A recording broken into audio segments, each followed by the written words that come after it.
Assalamualaikum warahmatullahi wabarakatuh. Perkenalkan, kami dari kelompok 1 yang beranggotakan Aisyah Aulia dengan NPM 1910101109, Uswatun Hasanah dengan NPM 1910101080, Inas Nikmatul Faizah dengan NPM 1910101034, saya sendiri Eka Afridayani Fitria dengan NPM 1910101028, Indah Puspaningrum dengan NPM 1910101113, dan Mas Akbar Ade Firmansyah akan memberikan argumen terkait dengan studi kasus yang berjudul Kelembagaan Urusan Pangan dari Masa ke Masa dan Kebijakan Ketahanan Pangan.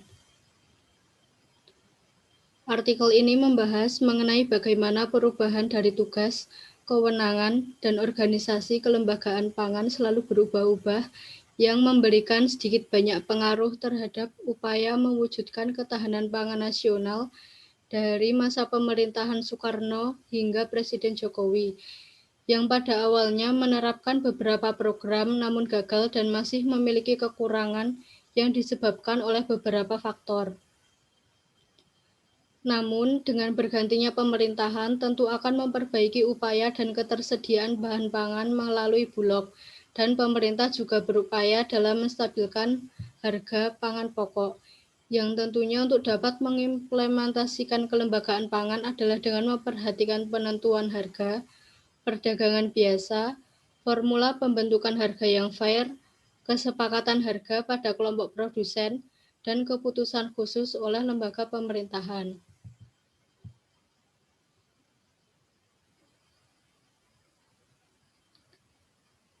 Untuk pengantar selanjutnya akan disampaikan oleh Mbak Aisyah Aulia. Silahkan.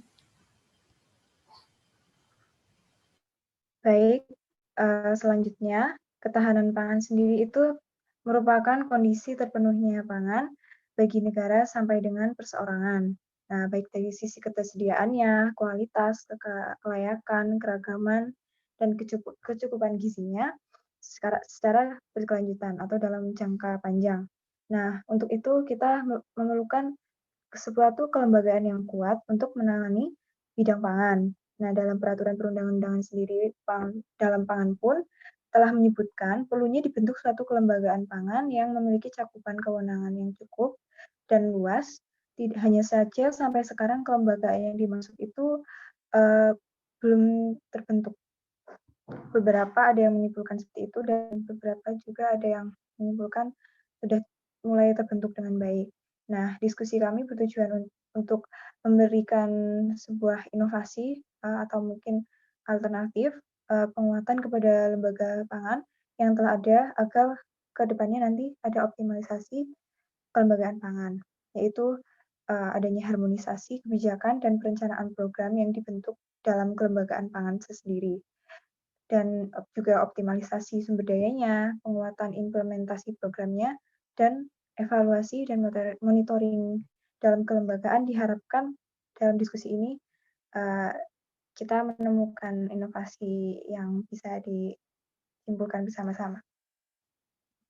Kemudian saya lanjutkan kepada Mbak Uswatun Hasanah sebagai penyampai argumen yang pertama.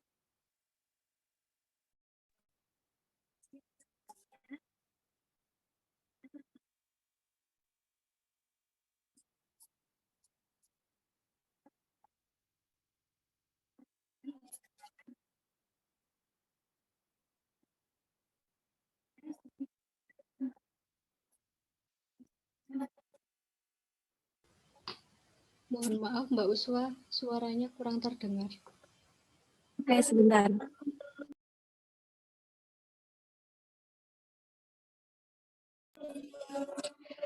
Terima kasih atas waktunya. Sebelumnya perkenalkan, saya Uswatun Hasanah, NPM 19101080, izin menanggapi artikel yang berjudul Kelembagaan Urusan Pangan dari Masa ke Masa dan Kebijakan Ketahanan Pangan. Saya setuju dengan pernyataan bahwa pemerintah sudah berupaya menstabilkan harga pangan pokok. Hal ini dibuktikan dengan ditetapkannya lembaga urusan pangan yaitu Bulog, walaupun belum terkoordinasi dengan baik. Dan menurut saya, di masa pandemi ini, upaya pemerintah untuk berperan dalam stabilitas harga pangan dan ketahanan pangan sangatlah terbukti. Hal ini dapat dilihat dari upaya dalam pengembangan distribusi pangan secara online, penguatan usaha pangan berbasis masyarakat sebagai upaya untuk memotong rantai pokok logistik yang terhambat karena pembatasan jalur transportasi, peningkatan ketersediaan dan konsumsi pangan lokal dengan harga terjangkau, serta menciptakan wirausaha pangan di daerah.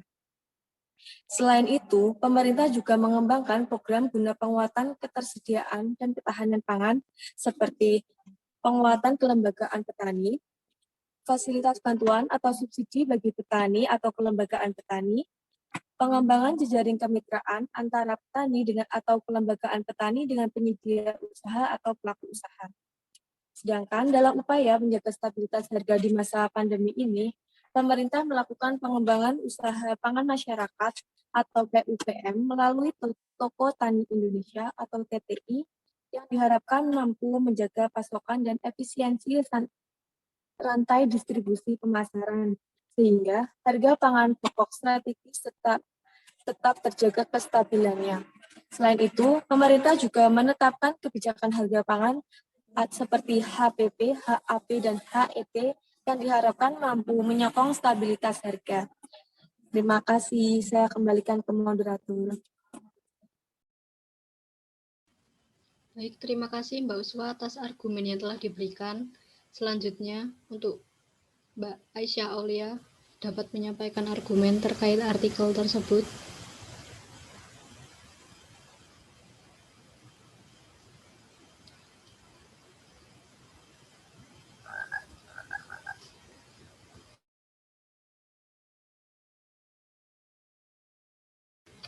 Oke, mungkin dari Mbak Indah Puspaningrum, apakah ada tanggapan lain?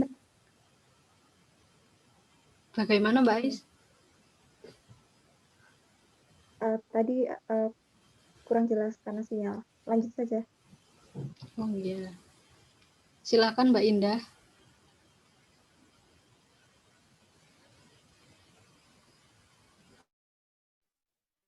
Oke.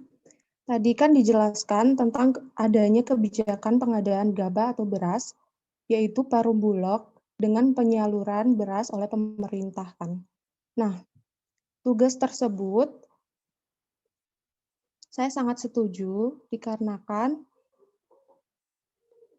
pengadaan Perum Bulog merupakan alternatif pasar bagi produksi petani sehingga mampu menjadi jaminan pasar dan harga bagi produksi dalam negeri. Sehingga petani pun tetap semangat untuk memproduksi pangan beras dalam negeri untuk menjaga ketersediaan pasokan pangan nasional. Keberhasilan Perum Bulog ini pun menghimpun stok dari pengamanan HPP yang seperti dijelaskan Mbak Uswatun, yaitu untuk membantu atau memperkuat stok beras nasional, juga membantu peningkatan pendapatan jutaan petani yang tersebar di Indonesia, sekaligus dapat mendorong stabilitas harga beras.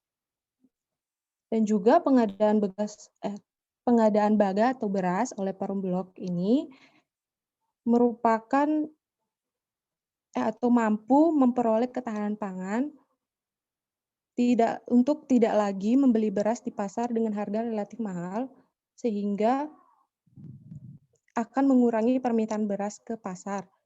Strategi ini paling tidak secara psikologis akan meredam gejolak pasar komoditas beras. Hanya itu saja. Mungkin mau ditambahkan.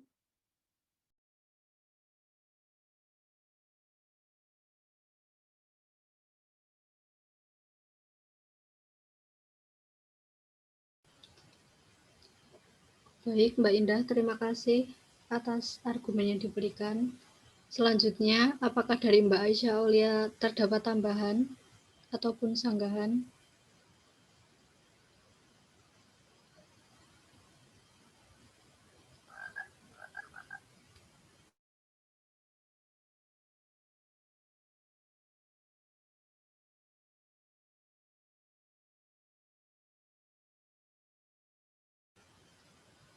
Kalau belum ada, Apakah dari Mbak Inas mau menyampaikan argumennya terhadap artikel?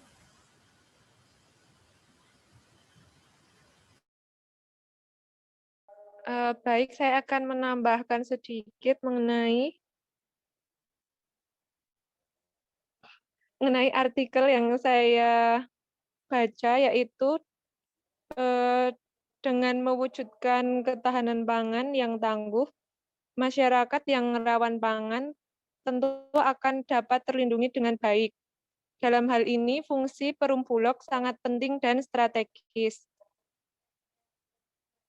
Pada pemerintahan masa Presiden SBY, pemerintah itu mengeluarkan Perpres nomor 32 tahun 2013 tentang penugasan kepada Perum Bulog untuk pengamanan harga dan penyaluran kedelai.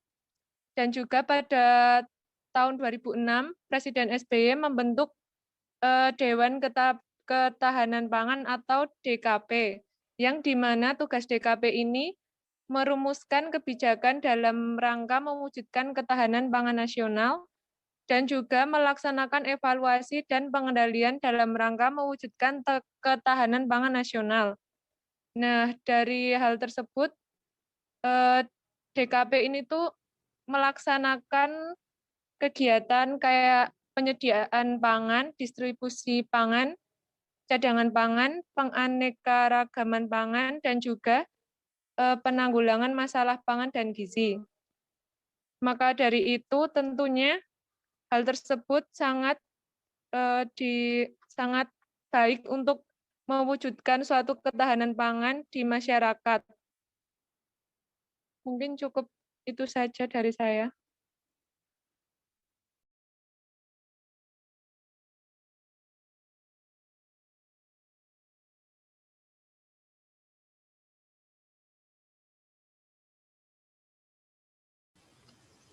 Baik, terima kasih Mbak Inas atas argumen yang telah diberikan.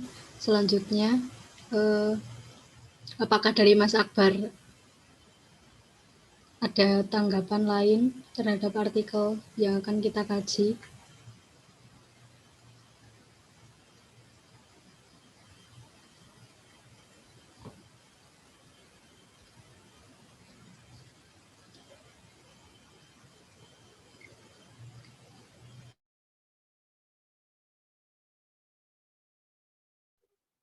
Izin masuk, mungkin dari aku dulu ya, nggak apa-apa ya. Iya Mbak Is, silakan. Kalau dari saya itu menggarisbawahi dalam masa pemerintahannya Jokowi, di mana masa pemerintahan Jokowi adalah penentu kelanjutan dari ketahanan pangan kita bersama untuk kedepannya, karena setelah periode Jokowi diharapkan juga akan lebih baik lagi dalam proses ketahanan pangan. Nah, dalam ketahanan pangan khususnya saya menggarisbawahi tentang bagaimana perjalanan impor kita saat ini, impor beras terutama sebagai makanan pokok kita, di mana Kak Jokowi pernah menyampaikan bahwa upaya impor itu terus diminimalisir, namun ada beberapa juga yang tidak sependapat dengan keputusan yang diambil oleh Presiden Jokowi, di mana impor beras masih tetap dilakukan. Nah, ada simpang siur fakta yang terjadi. Di sini dalam beberapa artikel yang saya baca itu, impor beras itu ada yang menganggap bahwa impor beras itu dilakukan hanya untuk menjaga ketahanan pangan kita, karena kita itu juga negara yang wilayahnya juga penuh risiko, di mana mungkin jadi bencana dan sebagainya, karena Jokowi melakukan keputusan itu berdasarkan hitung-hitungan kalkulasi, di mana daerah Indonesia itu kena banjir, kemudian ada pandemi saat ini. Tapi pandemi tadi sudah dijelaskan juga oleh Mbak Uspa pun bagaimana kondisinya sekarang. Kemudian kadang-kadang hitungan yang dilakukan oleh Pak Jokowi juga menurut saya itu masih kurang beras yang kita miliki gitu. Jadi saya juga berpendapat bahwa impor beras ya masih tetap dilakukan, asal dengan hitungan yang baik, seperti yang dilakukan pada Jokowi.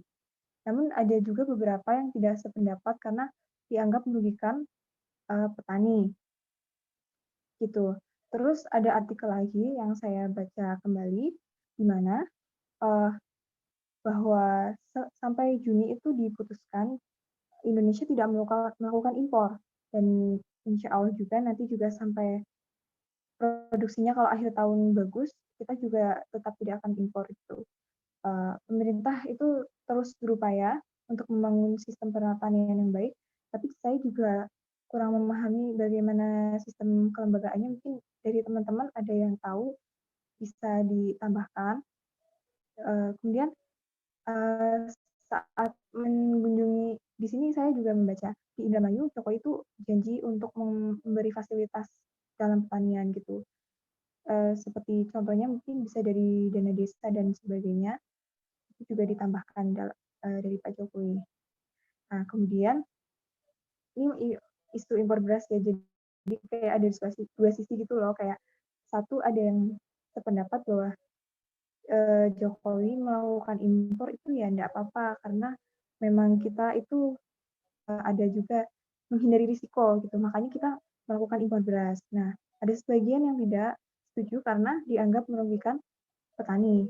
Kalau dari saya setuju tetap melakukan impor pada hitungan-hitungan yang masih masuk akal atau masih efisien untuk negara kita. Tuh.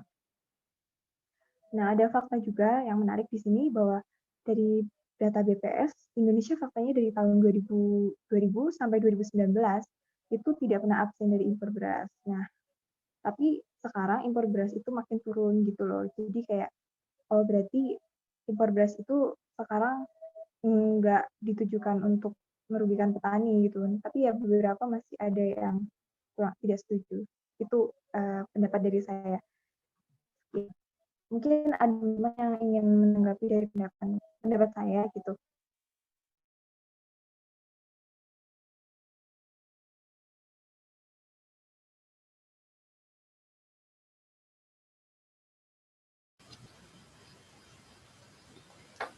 Baik, terima kasih Mbak Isya terhadap argumen yang telah diberikan. Apakah dari teman-teman terdapat sanggahan?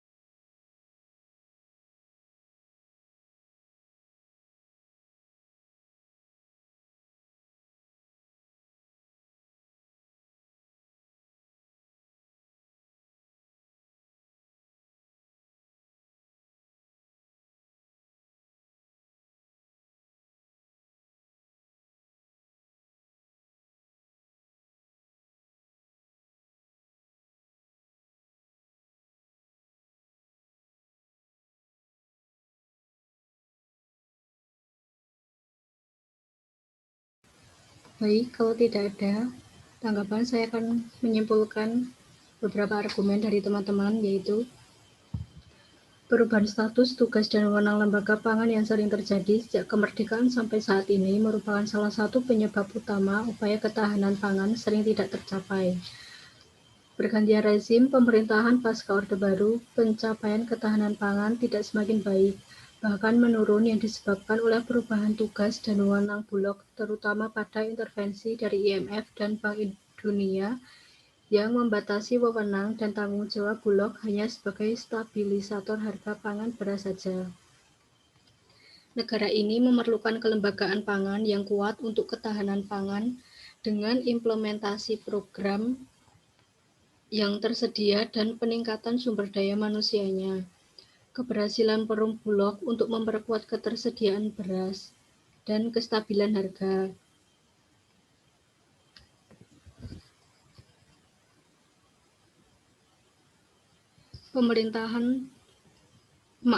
Pada saat pemerintahan Jokowi merupakan kelanjutan ketahanan pangan yang pada zaman pemerintahan Jokowi juga sangat kritis saat melakukan impor beras.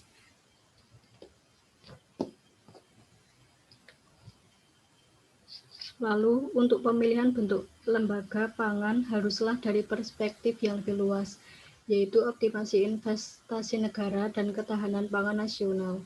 Dengan perspektif ini, pilihan tidak dapat ditetapkan dengan melihat unjuk kerja lembaga yang sudah ada, namun pada kebutuhan terhadap lembaga tersebut. Sekian presentasi dari kelompok kami. Kurang lebihnya kami mohon maaf. Saya tutup. Wassalamualaikum warahmatullahi wabarakatuh.